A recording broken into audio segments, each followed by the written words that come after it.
नमस्कार दोस्तों, stock market studies में फिर से एक बार आपको स्वागत है। तो आज मैं बात करूंगा दिग्गज एक माइनिंग कंपनी के बारे में, जिसका नाम मैं बहुत बार आपको बता मतलब जिस कंपनी का नाम आपको बहुत बार वीडियो बना के दिया था। तो यहाँ पे इंडिया का सबसे ज़्यादा लीडिंग कंपनी जो है, मतलब माइनिंग इंडस्ट्रीज में, कोल के माइनिंग में, मतलब कोयला के माइनिंग में देखा जाए तो इंडिया का नंबर वन पोजीशन में जो है वो है कोल इंडिया। तो कोल इंडिया के बारे में आज बात करूंगा, क्योंकि कंपनी एक गवर्नमेंट कंपनी है और गवर्नमेंट कंपनी के होने के नाते भी इस कंपनी जिस तरीके से वो मतलब परफॉर्मेंस कर रहा है अभी फिलहाल के लिए, वो बहुत शानदार है। और साथ ही साथ देखा जाए तो कंपनी 52 वीक के नज़दीक भी है। और दिग्गज बहुत सारे एनालिसिस्ट ने इस कंपनी के ऊपर एक नया टारगेट रखा है, और वो भी बहुत बड़ा टारगेट है। तो यहाँ पे मैं टेक्निकल चार्ट पैटर्न के बारे में बताऊंगा और कंपनी के जो टारगेट प्राइस दिया गया है उसके बारे में भी यहाँ पे बात करने वाला हूँ। तो वीडियो को पूरा देखिए, और अभी तक आपने इस चैनल को सब्सक्राइब नहीं किया तो जरूर सब्सक्राइब कर लेना, क्योंकि आपको डेली बेसिस स्टॉक मार्केट की इंफॉर्मेशन एंड अपडेट चाहिए तो आप इस चैनल में बने रह सकते हैं। तो चलो देखते हैं आज के स्टॉक के बारे में। देखिए, सबसे पहले कुछ डेटा यहाँ पे सामने आया, जिसके कारण आज के दिन तो पॉजिटिव में कंपनी देखने को मिला ही है।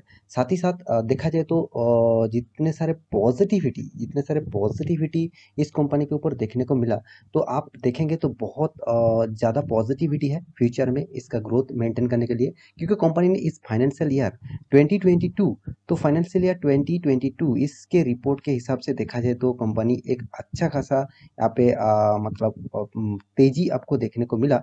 तो किस तरीके से तेजी है और किस तरीके से यहाँ पे परफॉर्मेंस हुआ है उसके बारे में बात करूंगा। तो सबसे पहले इस कंपनी के जो दो यहाँ पे अपडेट्स आया है, तो पहले एक जो अपडेट है उसी के कारण से सेकंड जो अपडेट है वो इस कंपनी के एक टारगेट रखा गया है।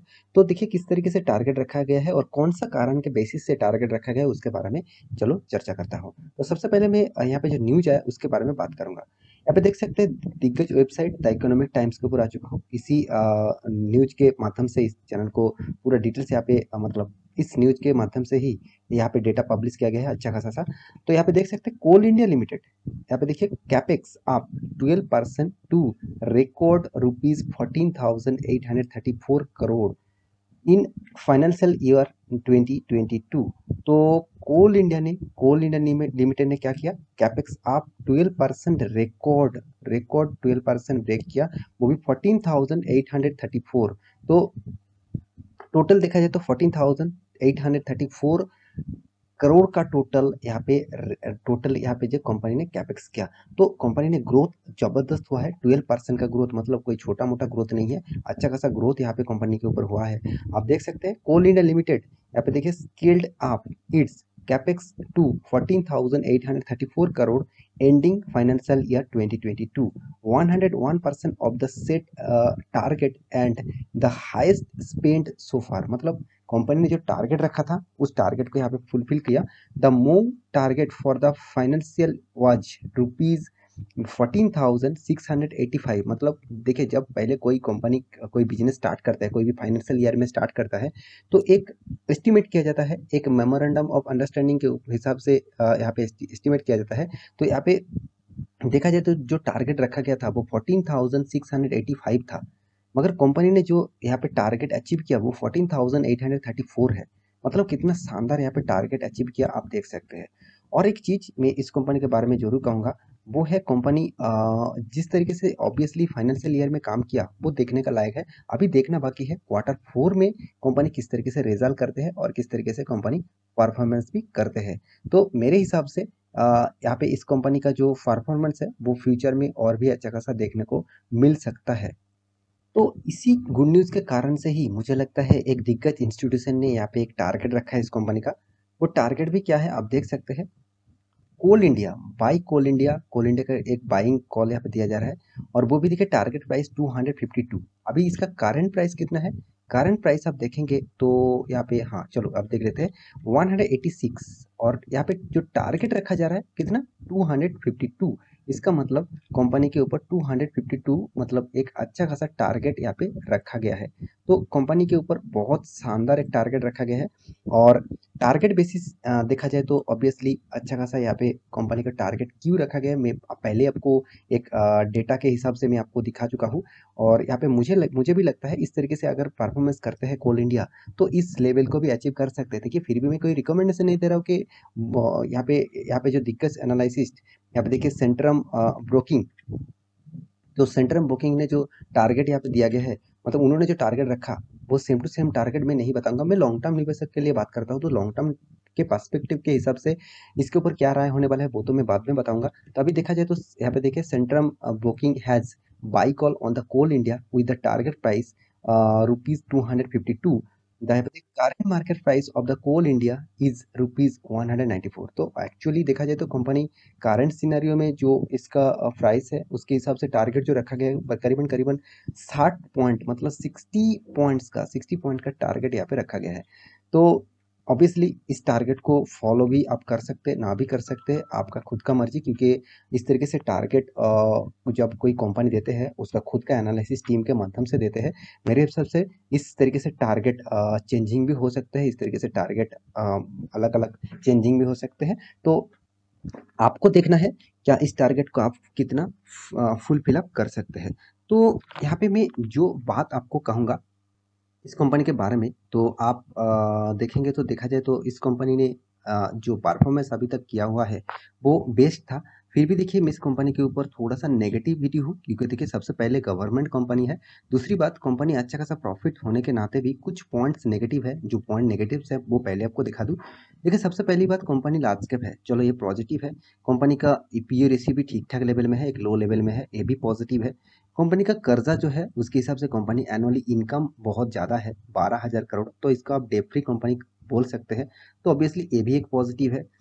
तीसरी बात जो है वो कंपनी का हाथ में कैश फ्लो जो नेगेटिव में है, और कंपनी का डेटर्स डे जो सबसे ज़्यादा टाइम लग रहा है कंपनी के हाथ में पैसा आने के लिए, और साथ ही साथ कंपनी का वर्किंग कैपिटल डेज वो चलो ठीक ठाक लेवल में है।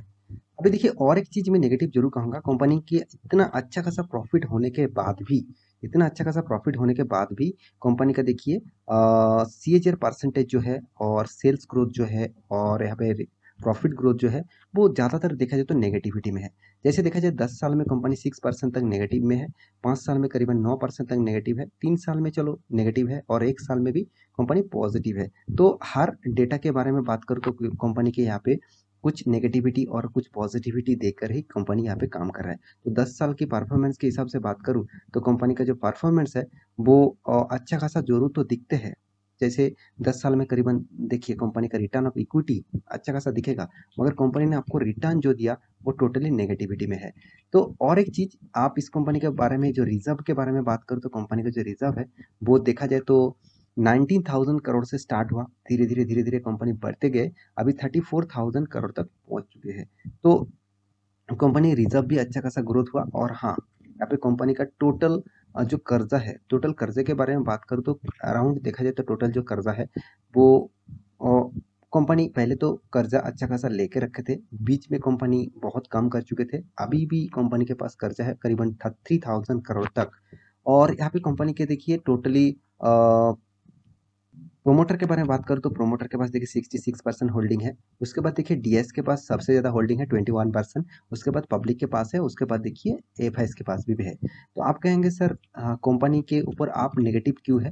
देखिए मैं नेगेटिव इसीलिए हूँ, पहले तो कोल इंडिया एक गवर्नमेंट कंपनी है, ये सबसे मुझे नेगेटिव देखिए नेगेटिव नहीं है, यहाँ पे नेगेटिव बात नहीं कहूँगा। गवर्नमेंट कंपनी में आपको रिटर्न देखने को उतना ज़्यादा नहीं मिलेगा। हाँ एक्स्ट्रा बेनिफिट मिलेगा, बोनस बायबैक स्प्लिट डिविडेंड के हिसाब से, मगर रिटर्न आपको मैं पहले ही दिखा चुका हूँ कि रिटर्न यहाँ पे ना के बराबर मिलता है। तो नेगेटिव रिटर्न आपको मिला 10 साल 3 साल 5 साल में। और दूसरी नेगेटिविटी इस कंपनी में क्यों लगता है, क्योंकि कोयला जो है वो फ्यूचर में टोटली बंद कर दिया जाएगा गवर्नमेंट के माध्यम से। क्योंकि देखिए सिर्फ इंडिया में नहीं ग्लोबल मार्केट के इसके ऊपर बहुत चर्चा है कि कोयला जो है वो टोटली फ्यूचर में बंद किया जाएगा। देखिए अभी फिलहाल ये नहीं बता रहा हूँ कि कल जगह बंद हो जाएगा, 10 साल 5 साल के ऊपर बंद हो जाएगा, टाइम लगेगा। फिर भी देखिए कोयला का जितने सारे क्राइसिस देखने को मिलता है, मेरे हिसाब से फ्यूचर में कोयला का क्राइसिस मिटाने के लिए कंपनी को तो ज़्यादा मैन्युफैक्चरिंग करना ही पड़ेगा, मैन्युफैक्चरिंग मतलब माइनिंग करना ही पड़ेगा। अगर माइनिंग कम हो जाता है तो और माइनिंग से कोयला नहीं मिलता है तो उतना ज़्यादा सप्लाई नहीं दे पाएंगे। तो उसका जो विकल्प है उसके ऊपर सारे के सारे इंडस्ट्रीज डिपेंडेंट हो जाएंगे। जैसे मान के चलिए पावर जो सेक्टर है वो अभी ट्रांसफर हो रहा है किसके ऊपर, सोलर एनर्जी के ऊपर, साथ ही साथ ग्रीन एनर्जी के ऊपर, क्लीन एनर्जी के ऊपर, हाइड्रो एनर्जी के ऊपर, मतलब hydro power and wind energy के ऊपर। इसका मतलब आप समझ लीजिए फ्यूचर में कोल इंडिया का मतलब सॉरी कोल सेक्टर का थोड़ा सा नेगेटिविटी तो जरूर बनेगा। तो मैं देखिए मैं लॉन्ग टर्म पर्सपेक्टिव के हिसाब से सोचता हूँ, आप मेरे बात से सहमत भी ना भी हो सकते हैं। तो आप इस कंपनी के ऊपर निवेश करके रखें तो ऑब्वियसली स्टडी करके लॉन्ग टर्म पीरियड के लिए रहिए। और मेरे हिसाब से मैं इस कंपनी के ऊपर तो कोई भी हिस्सेदारी नहीं रखा हूँ, क्योंकि मुझे उतना खास इस कंपनी में अभी तक नहीं दिखा, क्योंकि टोटली कंपनी नेगेटिविटी में है। हाँ, शॉर्ट टर्म पीरियड के लिए कुछ भी हो सकते हैं, शॉर्ट टर्म के लिए आपको प्रॉफिट दे सकते हैं, क्योंकि एक साल में देखेंगे तो कंपनी आपको प्रॉफिट अच्छा खासा दिया। तो आशा करता हूँ सारी जानकारी आपको मिल चुका है। तो मेरे वीडियो अच्छे लगे तो लाइक करना, दोस्तों के साथ शेयर करना, चैनल को सब्सक्राइब भी करना। मिलते हैं नया स्टॉक लेके, तब तक के लिए अच्छे से रहिए, अपने ख्याल रखिए, बाय बाय।